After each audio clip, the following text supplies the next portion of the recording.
Ken, good afternoon to you. Thanks for coming on the program. The shilling performing quite well today. Did you see this coming?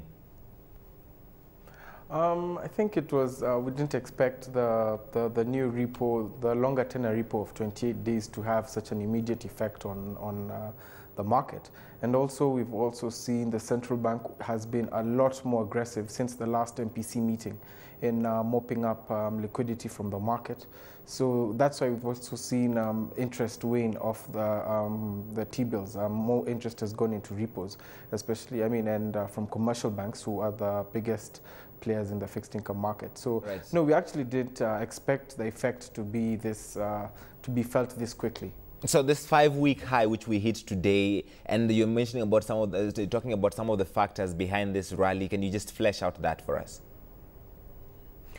Basically, I think the main underlying factor that has changed and has driven the shilling to the highs we're seeing currently is basically liquidity. The central bank has been very aggressive in mopping up shillings.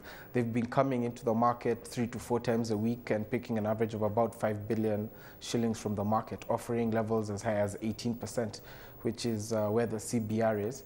So this has been the biggest underlying factor. Of course, there's some factors such as a lot of investors, when they saw the shilling begin to strengthen, what we've seen is a lot of them have pulled back. These are the traditional clients who come who bring about the end month demand for dollars, basically for imports. People such as oil importers and contractors, so on and so forth.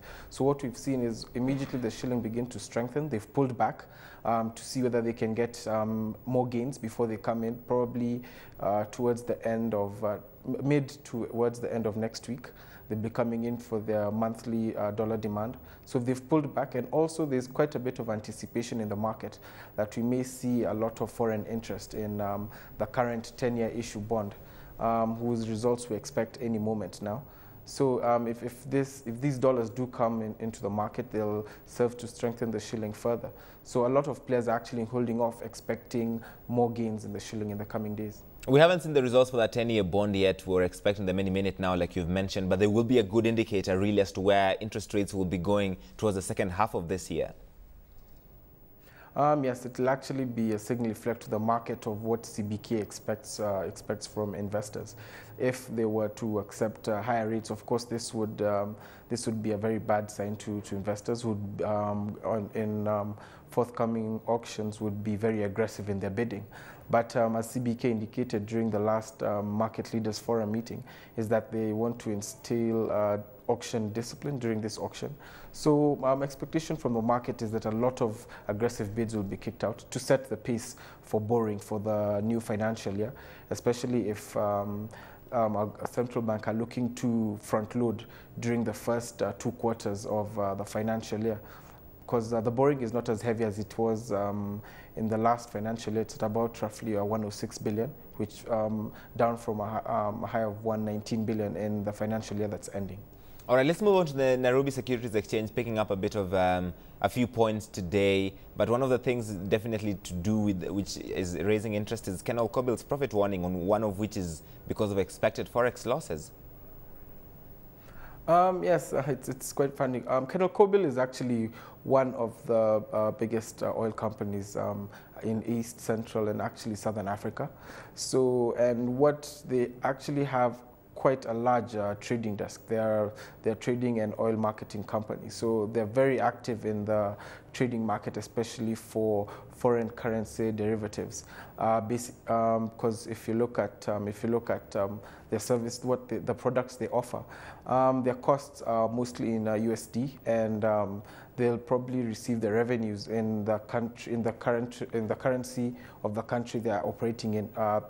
We could say in UGX, Kenya shilling, Tanzanian shilling. So they usually go in for hedges. So this actually worked out pretty well for them during the last financial year. If you remember earlier on this year, they had issued, I don't know whether to call it a cautionary statement, where they said that they expected really good profits. But as the shilling has begun to strengthen, this has actually not worked out so well for them this time around. And this is where we're seeing the hurt come. Right. Through. I just want to finish off with Safaricom, which is experiencing a bit of a rally today. What is happening in that counter?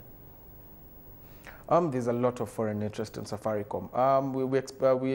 We think most of it is coming from Africa funds, probably looking to meet some probably before end of quarter, and also a lot from local investors before end of quarter, looking to rebalance their portfolios. So we've seen this. I mean, it's really rallied. We want to see. Then there's a lot of off-market demand, so we may see it actually cross the traditional resistance level of 3 shillings and 50 cents, which would be quite impressive. It's not been above these levels for since mid of 2011.